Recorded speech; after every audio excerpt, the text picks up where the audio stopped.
2026 is going to be an awesome year. We got some pretty cool stuff coming up. First off, we got Foundations of Recovery. This is our flagship program. We're starting it in January. This is for anyone, man, woman, or couple who wants to come and reclaim their heart from shame, trauma, and betrayal. We start off with an education on all sorts of principles, give you the common language. We feed you from a fire hose in terms of all things recovery. It is such a great start to recovery. And we get at the roots of things, Tyler. This isn't like any other program. Like, this is our healing journey in process, and Foundations is where we begin. If you look at the value that you're getting there to kick off a good recovery with all of the right education, all of the right language, and a team to get you started while also being directed by Brandon and myself through the whole process, what a deal. So if you're interested, if you're struggling, if you've been wanting to do something for a long time, jump into this. This only comes around every so often, and we would love to have you there. Click the link in the description to sign up for it. And to make it even sweeter, we're also including a raffle for a free pass to the Radiant Dawn retreat. Anyone who signs up for Foundations will be added to the raffle for that free Radiant Dawn pass. If you're a man and you sign up for Foundations, your name still gets entered, and you can give that pass away if you win it to any woman that you want to. So what you're saying, Tyler, is if you sign up and participate in Foundations, you could possibly go to Radiant Dawn for free? That's exactly what I'm saying, which is crazy because Foundations by itself is already an insane value. Man, I sound so salesy. But it actually is awesome. So come to Foundations. And even if you don't come to Foundations, sign up for Radiant Dawn. It's beyond therapy, the best healing experiences that you can have. Click the link below and come join us. Let's talk about all things sex and recovery. Welcome to the Therapy Brothers podcast. I'm Brandon. I'm Tyler. We're brothers. We're therapists. And we know recovery. Bring your stories, your questions, your successes with real recovery.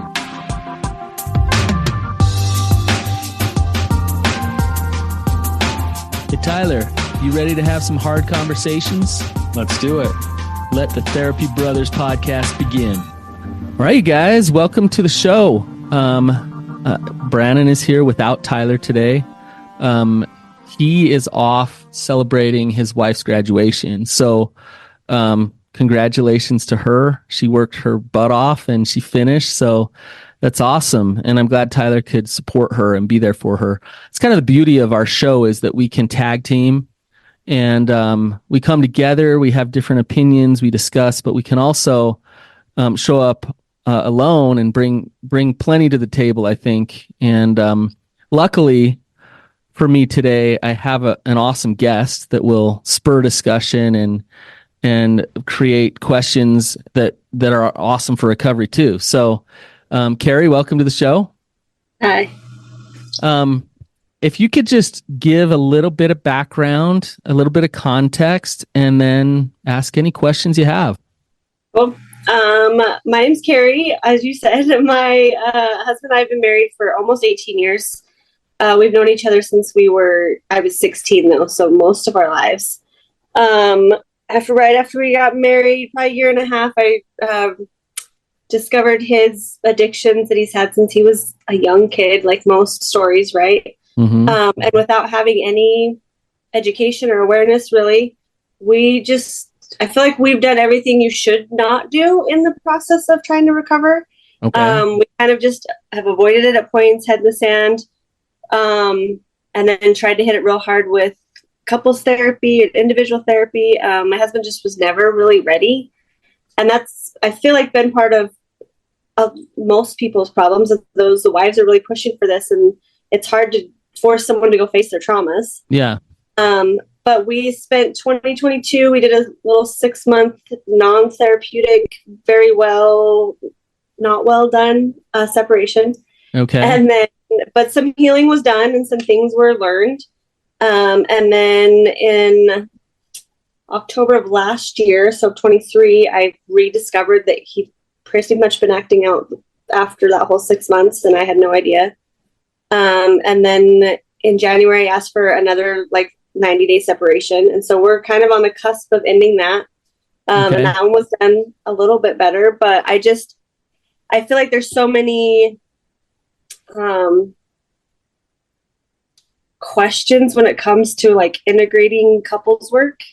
And even a couple weeks ago, there was the couple that came on that's in a house separation. They said they feel like they're stuck. My husband and I both like resonated with that one because I think people are wanting so bad like this guideline and this checklist, which I think I would prefer that more outside of a timeline because I think you can't put a time on healing, but just more of what to look for as outside of like the honesty, empathy, and consistency over time, right? Like being able to get those things in line. I've really struggled with the consistency. I've watched my husband be able to almost take the lingo of the therapy world and use that towards more gaslighting. But I've never felt sexual shame through all of this, which I think has been a huge gift. Because I know a lot of women dive into like, what did I do wrong? And how can I be better here? And just knowing it wasn't my fault.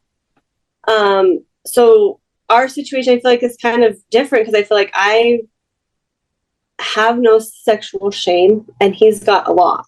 Okay. So figuring out how to like reintegrate that, I feel like doesn't get talked about enough publicly, I guess, I'm sure in your world. But and then you've touched on the arousal template before. So I'm just kind of curious, like figuring out what that is for you and can you reprogram that when it's been something that, I mean, was developed at an early age and very like unhealthy viewpoints. Okay. There's so many places you could go. There's a lot of different places we could go with this.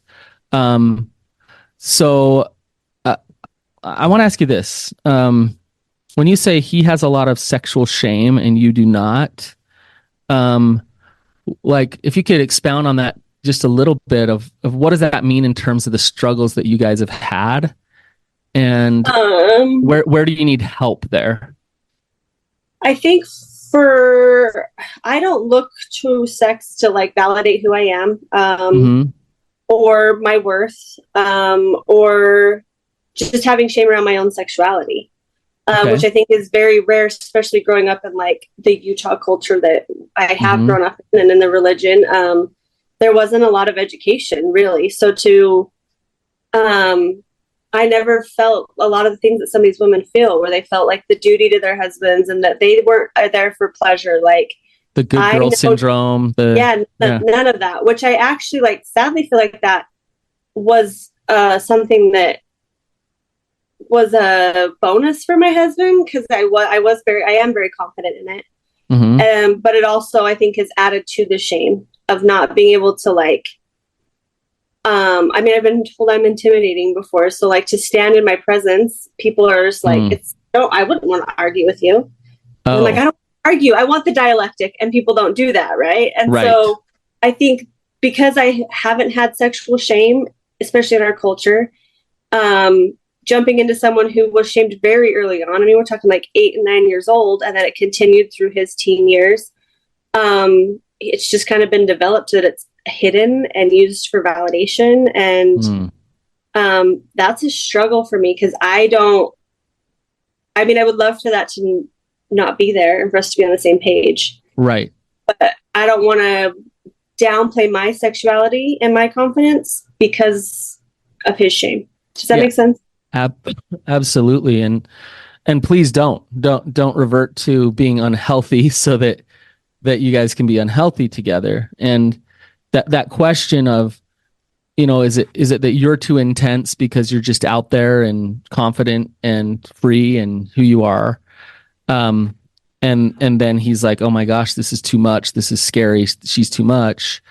Or is it weakness on the other end of I have so much shame and so many twisted beliefs and all kinds of stuff around sexuality that I can't handle somebody who is confident and knows who they are as a sexual being. And I don't know for sure what it is, but I'm pretty sure it's probably that side of I have a lot of shame around my sexuality. If he struggled with sex addiction for his whole life and was raised in a strict religion, then all of those messages are driving the show when it comes to his sexuality. And so, how do you go about as a couple repairing that and working through that? Kari, and you can tell me how this has gone, but your sex positivity and confidence and those things will probably cause some discomfort, but probably influence good stuff, being healthy. And so there's going to be friction. If it meets up against his shame, it's going to be uncomfortable, but it will also push him to actually look at things differently if you're showing up differently. Has that happened at all? We've had moments of it, and definitely it's nice to even be able to have those conversations, because I mean, I think we have 2 young kids we're raising right now, and one, we can talk about sex and body parts and he's fine.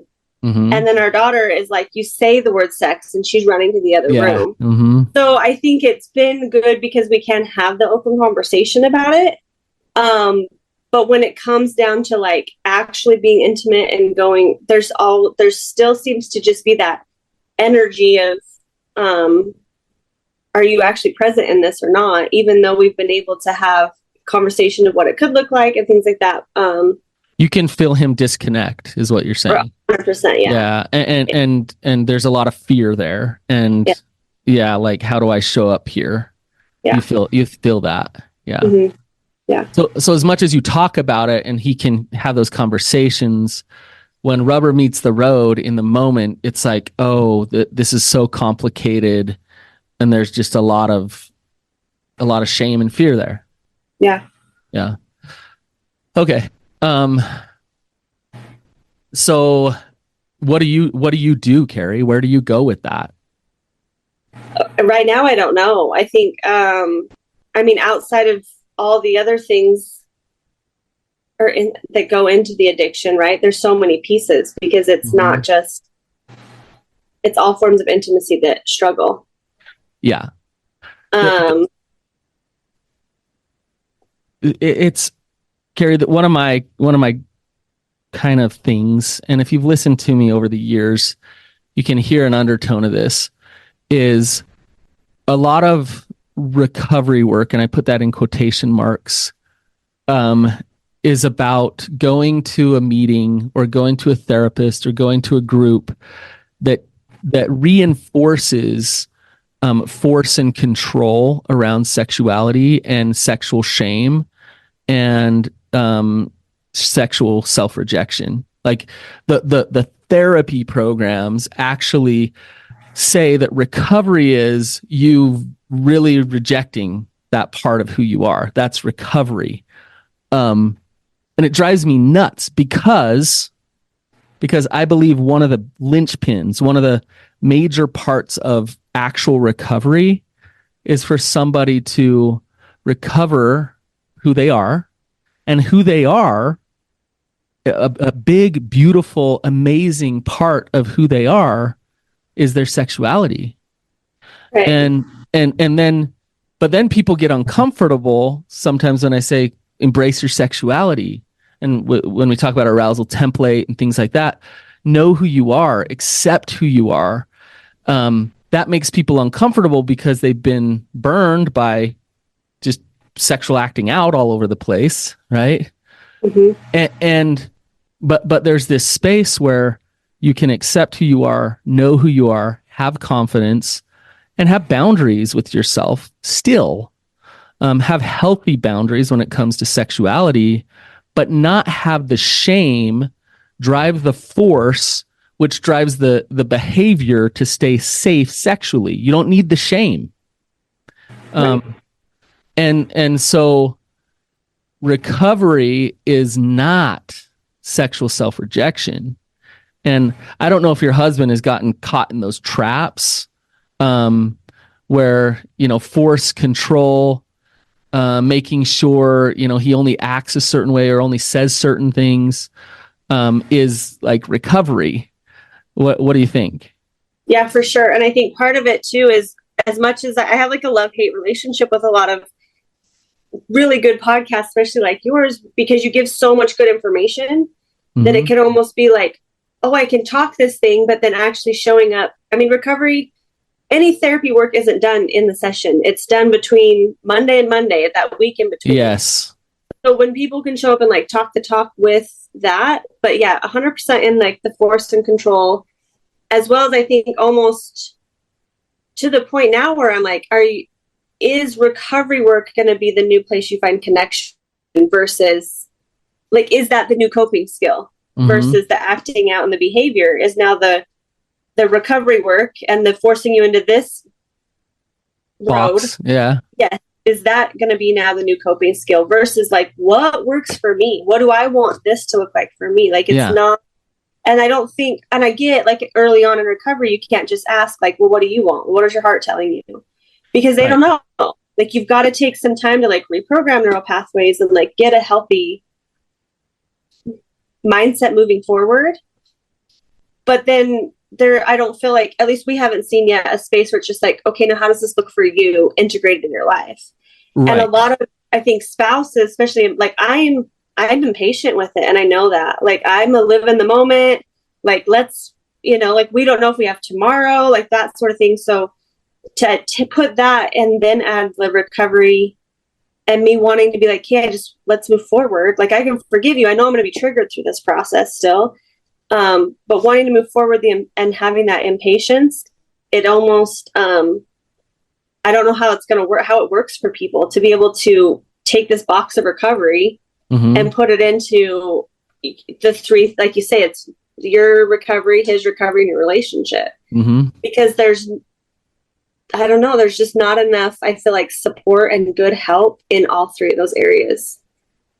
There's a form of denial we call uniqueness, and what that is like when a therapist comes to a client and says, hey, like, this would be helpful for you, or here's some things to look at, or and the client says, yeah, you don't get it, I'm unique, I don't need to do those things, and so it's a pushback, and it's a pushback from the reality that they need change and they don't want it. And so they use uniqueness to say, I'm not going to do that thing. But uniqueness isn't always denial. So, and this is what's tricky is, if recovery is about recovering who you are a unique soul. You are a unique creation, and how you go about recovery and what you create as a result of your recovery is unique. And like, if somebody, let's say I said to a client, I said, hey, Kari, like, let's look at this, or let's think about that. And you're like, no, that, like, I don't like that. On one hand, I would love that. And on the other hand, I might feel like you're not wanting change. So the difference is whether or not, like, if you're standing in your truth, in your honesty, and in your confidence with that, awesome. That's amazing. If you're defensive because we're getting close to an exile part, or your shame's right there and it's too much and it's too hard, then you're resistant. Do you see the difference? Yeah. Recovery is not one size fits all for everybody. Recovery doesn't look the same for everybody. But their willingness to do it is either driven from a place of love or driven from a place of fear. And back to your question about the work, the work of recovery to rebuild trust, to rebuild intimacy, to have stronger connection, it has everything to do with understanding how the fear is in the way, how the fear is running the show, and getting conscious of that, knowing that fear, seeing it, and then unburdening it, letting it go, and replacing that with truth, with authenticity. I know I'm getting out there with big principles of recovery right now. But this plays into the little nitty gritty, like in the bedroom when there's shame and there's like uncomfortability. It's about, hang on, can I stop here? Own that I have this fear. Be honest about it. Talk about it. let it go and show up in my power or in my confidence. And that's where you start to see like, oh, that was kind of messy. It took a while to get conscious here with that. But we got conscious and we got aware of it. We let the fear go. And the more you do that, the more the fear just doesn't come around. Right. So do you understand what I'm saying? Yeah, for sure. And it's sparking a question of like, how often have you faced this? And I think maybe this is the fear or projection I'm looking at of my husband and other addicts going so long without acting out or having any sexual behavior to now without any work done on healthy sexuality, moving into having those interactions, right? Mm-hmm. Without putting more fear on it, because they're almost afraid that like, oh, I think you said it, like, I don't want to open Pandora's box, right? Like, because then it's all out there without any like healthy relationship with yourself and your sexuality before you can even bring it to a spouse. So this, what you're bringing up is the difference between like white knuckle sobriety and actual recovery. Because if I'm in actual recovery, then I'm not even afraid of Pandora's box there. But if I'm in white knuckle sobriety, then I'm still resonating in the fear and the shame around sexuality. I'm still like freaked out about it. And so if I'm engaging in a relationship with my partner and I'm like, oh my gosh, I can't handle this, I'm not in recovery. And so a man in recovery would have a lot of things going on. They'd have a lot of recovery capital. They'd know how to regulate their emotions. They'd know how to use their support system. They'd know how to get mindful and honest in the moment, and show up more authentic. They'd know that they know how to do all of those things. So when the vulnerable situation with the partner is there, they're not freaking out. In fact, their strength and their masculinity is coming out because they're grounded. They know themselves. So there's a total difference between what you just described and what actual recovery actually is. Well, and as I listen to your guys' podcast, I try and pick out a lot of like touch points that I can utilize to see how my spouse reacts to questions I ask. So if I bring up sexuality and intimacy in that way, and he kind of gets triggered, that shows me where he's at in his recovery. Like, okay, we're definitely not close to that, right? As you were talking, how do you handle that? How would I handle that as a spouse if we are like getting ready to have an intimate moment sexually and he gets triggered and has to stop and call a support system? Because in that moment, I'm like, hold on, how can I not be that? Does that make sense? Yeah. And I would say, and this is hard, Kari, but I would say, if before he was never even conscious and not using a support system and like just freaked out and just like defensive and having all the attachment issues with you, but now he's like, well, I'm conscious of it, I'm calling a support system. That still kind of sucks because it ruins the moment and isn't great, but it's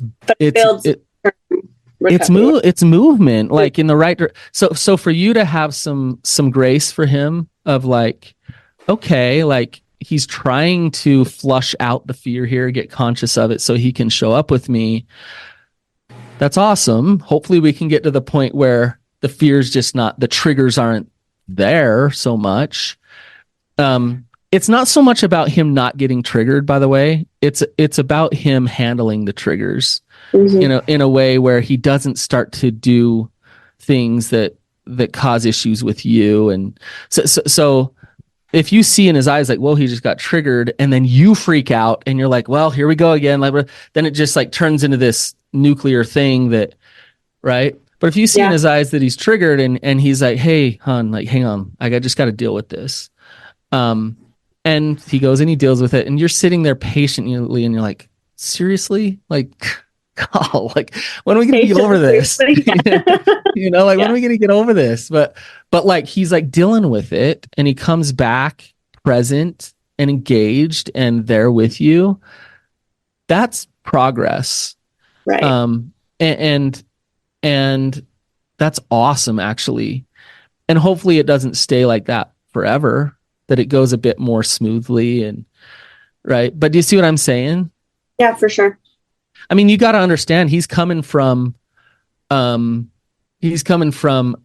most of his life, all of his childhood, probably living in a lot of secrecy and a lot of shame around his penis, around his sexuality. Well, everything, right? yeah. Well, Yeah. yeah, his entire being, he's had it. Like, just, yeah. Yeah. And so, and it sucks for you as his partner of like, seriously, but like, he's got a lot that he's dealing with, a lot of like faulty belief systems that are there to shame him, make him feel bad. And if he can realize, okay, I'm going to work through this stuff, I'm going to show up accepting myself, that's awesome. But it could take him a little bit of time. So in your like experience and how you've worked with couples and partners, what is the best way to I know it starts with individual work, right? But working on your arousal template, because when that's been programmed from very unhealthy views and then the shame and secrecy around it, what's that process even look like? This is a tricky question, and because of triggers on both sides. So in a perfect world, both partners can be completely open about their arousal template with each other. And on that arousal template, there's probably some things that are like, whoa, like that's kind of crazy or off or uncomfortable. And to be able to talk openly about it is a good thing in a relationship. The question is can that couple hold that space and still be committed to whatever safety and fidelity is in the relationship? Like, can my partner say to me, I have these feelings or those or whatever, and I'm not like, oh my gosh, you're gonna go do this, but I'm like, oh, interesting. But I trust you that you're not gonna go act out in this way or that way or whatever way. But I really appreciate you being so open and honest with me. And how in our relationship can I stay in my truth and still explore sexuality with you and you explore sexuality with me in our truths, right? Oh, you like this? Well, maybe we could do that or do this. And that fits within my truths, who I am. Now doing that doesn't. I can't do that. But it does here. So let's, like, I'm all in for that. That sounds great, right? See what I'm saying? Mm-hmm. I think for me, one thing that comes up, and I don't think that I'm alone because I've talked to other wives, but it's understanding, like, where does that arousal template or that desire or that curiosity come from in wanting to try that? Because for us, I sit here back and I'm like, and my spouse has said, like, he learned how to have sex by watching porn.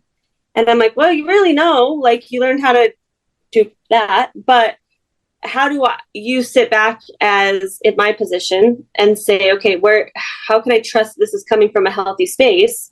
And then how does he on his end look at his arousal template and really get, I guess, intimate with it and break it down of like, where is this coming from? Why is that on there? Or why am I curious about that? Is that healthy or not? The thing about it is whether it's coming from a healthy space or not, it's there. So it's on the arousal template. And if we came back to, well, it shouldn't be there because that came from you watching porn or whatever, someone could say, well, okay, it's not there. That's a lie. It's there, right? And arousal template, like, it comes from different things. I think we're born with it, just like we're born with our personality. So we have some things that we're just naturally, automatically are on our arousal template. We're conditioned with it. So if you find porn at a young age and you see things or whatever, and that develops your arousal template, And then the third thing, and this is a fascinating one, is your trauma and your shame shapes your arousal template quite a bit, which a lot of people don't understand. And so your sexuality is a window into your healing, and so it's this thing where you don't want to shame it, but you also want to understand this is coming from a place of trauma. And so, yeah, a mixture of those. Go ahead. I'm just hearing too, like, so in the process of that, whether it's deemed unhealthy or not by who, right? But it's breaking it down and building that relationship of where did this come from? And it's only unhealthy because of the belief system around it. Yes. So being able to say, this is what is going on sexually and early on in our relationship, I felt like I was shamed for something on my sexual template. Mm-hmm. And it was weird to find out later about my husband's addiction. Because I was like, wait, what? Like, it was totally a table flip. Mm-hmm. But then later breaking down for me what that was, that I now look at as like, yeah, that probably would have been an unhealthy, like, thing to do together because of where it was coming from. Yeah. It wasn't coming from like a space of love and intimacy and connection the way that God designed it, right? Right. And so being able to, that's just what I'm hearing you say as you talk about, like, whether it's unhealthy or not, like, it's there. And having that it's just a deeper gateway to your trauma and your healing, because and if information, and if you get to do that together, then it's deeper intimacy. So if, like my wife's arousal template, if she really lets me know what's on it and shows me that, I get to know her on a level that is a lot deeper. If I understand, and I'm not talking about psychoanalyzing her, but like if she's like, hey, I want to do this. And I'm like, okay, like, tell me more. And she digs deeper and says, I think it comes from this, and that. And I don't know if it's a healthy thing to go do that, but I want to. Oh, I know you now. I know your pain. I see you. Now, whether we go choose to do that or not, we through the window of sexuality and arousal template, I see your trauma, I see your pain, and I'll hold that with you. I'm not going to reject you, shame you, tell you shouldn't have it. Now, it doesn't mean that I'm going to then say, okay, I'm in, boom, I'll go do it. Do you see what I'm saying? Mm-hmm. So yeah, like your example is perfect of like, you realized as you brought that to the table, you realized like, oh, there's something here inside of me. And by bringing it to the table through your partner and sexuality, you could see that. And it's a beautiful thing. That's intimacy is what we're talking about. Yeah. And then you know each other like on that level, and then you mix it. Like it's okay, your arousal template and my arousal template, that's our sexuality together. And it's awesome, right?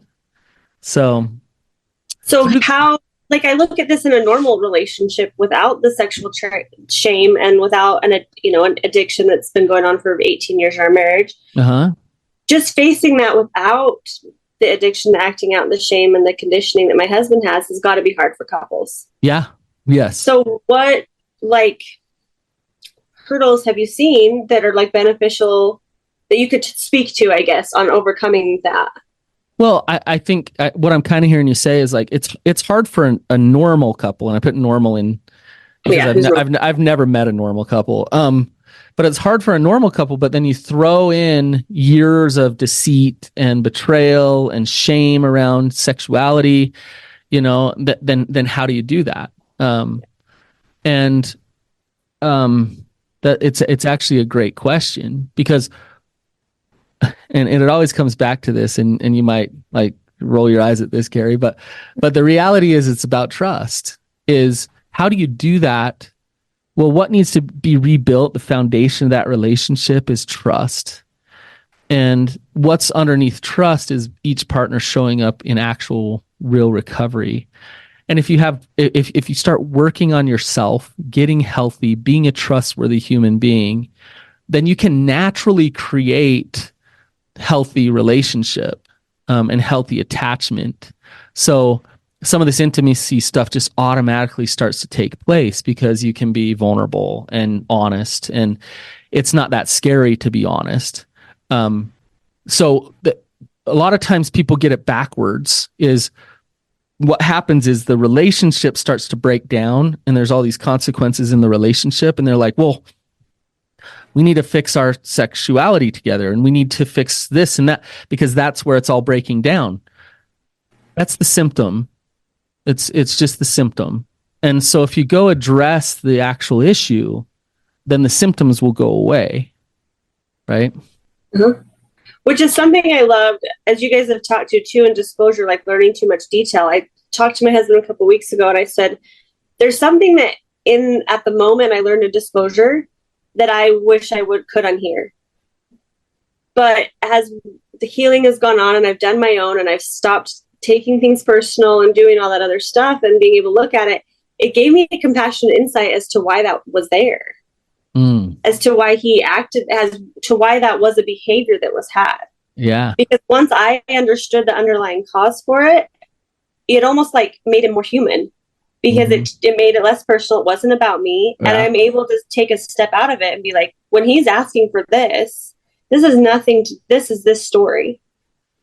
And when we can learn each other's stories intimately in every way, right? I think that gives us more of an insight to each other's hearts, so we can connect. Yeah. I want people to rewind back what you just said, because that right there is an indicator of real recovery, is getting to a place where you're not taking personally his stuff and you're actually having compassion back. Now, a lot of times that's scary for people, because it's like, well, does that mean now I just have to be completely vulnerable with him because you have compassion for him?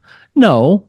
But it does mean that you're not making it about you and your own shame and your own stuff. And you can actually see his pain and his process and what's going on inside of him, which will, and if you can learn how to do that again and again, you'll be a safe space for him to be more honest and authentic and open about his struggles.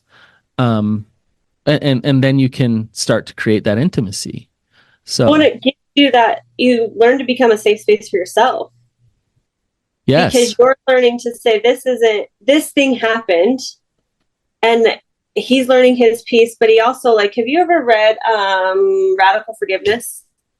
I haven't. Oh, it's one of my favorite. It basically talks about how we show up inauthentically to our characters and to who we truly are in our souls to help teach each other lessons. So after interesting. It was a really big handful, but I think it helps that person that don't take it personal thing, because I can look at my husband, I can say, why is his action triggering this emotion or this thought? And then thanking him for showing me, like, why it's giving you an opportunity. Gave me the opportunity to go within, right? And when you can get to that space in your relationship to where, like, there's things that he does where I'm like, oh, I still got to look at that. And then I remember, like, hey, thanks. But it's just, that book has been great for me in that concept, because it took that. I mean, and I listened to the podcast a couple weeks ago on not taking it personally with the 4 agreements. And it's realizing that, like, whether someone takes it personal or not has nothing to do with you. It's what you choose to do with that on your own. And moving forward, that is what matters. And that's what we're here for. Like, there's definitely things that I know my husband has not intentionally done, but the way it's come about in our relationship has sparked the healing needed. And I wish I could have had it another way, but I didn't take, I guess, the learning curve earlier on when God was like, learn this. Didn't. And so it had to get to this huge thing to where I'm, like, really having to look at it.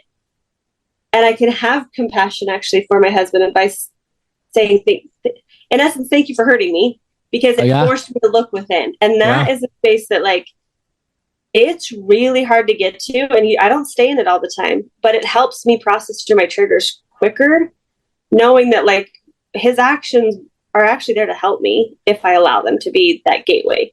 As you're talking, what I'm hearing is accountability. And, you know, it's hard to say to someone who's been hurt and been hurt recently, like, don't take it personally. Like, that's the last thing they want to hear.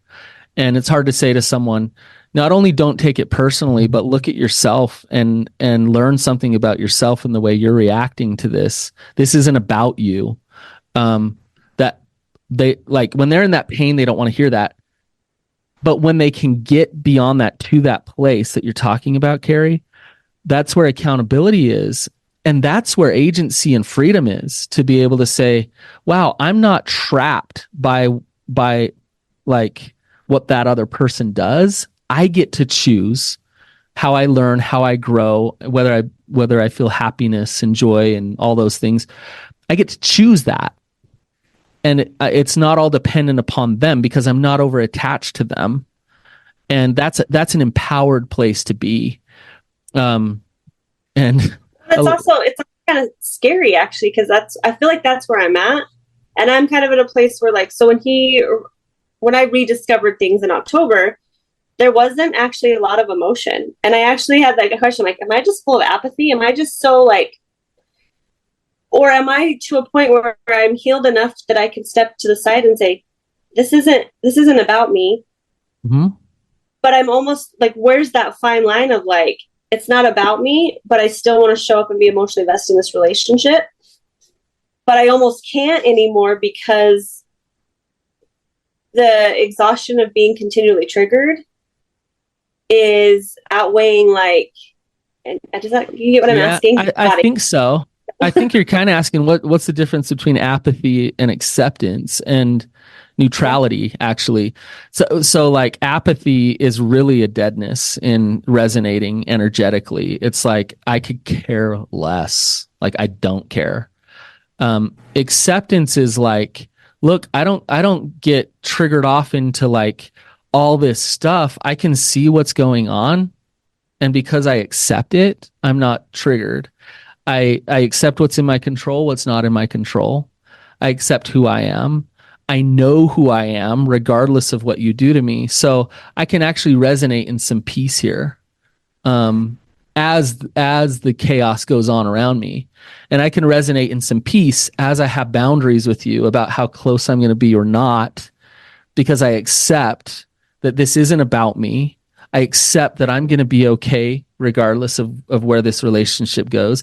I accept that the pain comes when we have to disconnect. I accept those things. So I'm okay.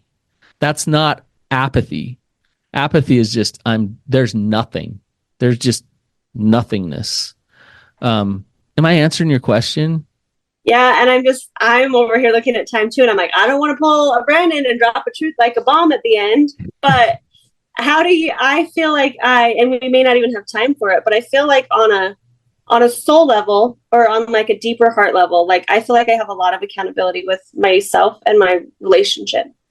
But I feel like physically I'm showing up in apathy, just going through the motions, I'm tired. I'm doing a lot alone and having those. So how do I within myself marry that accountability and apathy so that it's a healthy, does that make sense what I'm saying? Probably don't have time for that. I think so. I think what I'm hearing you say is like, how do I overcome apathy when it comes to my self-care and taking care of myself physically? Is that what you're saying? Yeah. I just got done with a personal training session and lifting weights. And I'm not saying this to brag. Like, I hire this guy because I have to have some accountability and support. And I just checked in with him and he's like, hey, how'd your nutrition go this week? And I'm like, like I did nothing. Like, yeah, but I think really that comes back to, in a lot of ways, my trainer was like, look, don't beat yourself up. And beating myself up is an apathy. If I'm feeling shame and guilt, that's not apathy. But like, do the next thing, like do something. And when we talk about inertia is what needs to happen, like just something today to actually start to nurture that. You want to get energy movement going and flow going, right? So, to answer your question, how do you do it? You just do something simple, and then there's a whole system. Then you can lay out a plan. You can do all this other stuff, but just do something. And your shame of being apathetic isn't going to motivate you to actually address it. Do you see what I'm saying? 100%, yeah. But your self-love of like, hey, I love myself. I'm tired. So what I'm going to do today is like take a nap, for a power nap for 10 minutes. And that's my thing physically today that I did that I love, and it felt good. Boom, I feel awesome. And then you can add piece by piece from there. So that is a big question. We could do a full episode on that question right there. As I had that question, I was like, probably save that for another time, but I'm curious. So yeah. Kari, I want to thank you for coming on. Your questions were awesome. I feel like I could do 10 more episodes with you, and that we're just scratching the surface. Sounds like you're in a pretty darn good place in terms of understanding recovery and what it is. But it sounds like there's some work to go in terms of like that trust building, intimacy building process with your husband. And when I heard relationship accountability earlier, like our relationship, that's what's next to be created, is accountability, and as individuals and as the relationship. It's a whole nother unit. Do you have a good therapist that you were working with? No, and part of that is he's got 2 separate ones he's working with right now. I've done a lot of therapy. In fact, I had a therapist last October be like, you can't work on a relationship till he's ready. Yeah. And I feel like I'm kind of in that place, like waiting. So we don't have a couples therapist. I don't know that I'm ready for couples yet. I think I am. I don't think he is.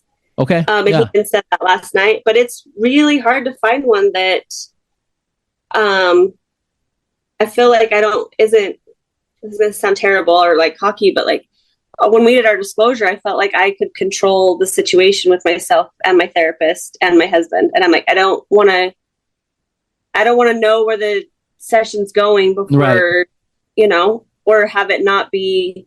I want to be able to stand there in my truth and then have someone call bullshit on me. Absolutely. And that's really hard. That's really hard to find. It is hard to find. You're right. Sorry for swearing. No, it's fine. I think you're actually kind of right where you need to be. So you're ready for the couples work when he's ready. You know a lot of what you need to do for your own recovery. And there, I'm sure there's tweaks and there's things that you need to discover and work on still. And when you're ready for a therapist that will kick your ass a little bit, then I can find you one. So, but you want a couples therapist that understands all of the complexities and nuances of recovery, not just a couples therapist. And so sounds like you're aware of where you're at. You're patiently waiting. And not so patient. And you shouldn't have to wait forever. It's okay for you to push a little bit of like, hey, when are we going to start to do this harder work together? So yeah. Kari, thanks for coming on. Thanks for having me. Appreciate it. Yeah. That's fun. If you're grateful for Kari and her questions, then please leave a review and mention her by name and just say thank you. If this is helpful, then don't be shy to share it with somebody. And until next time, keep on keeping on. We'll see ya.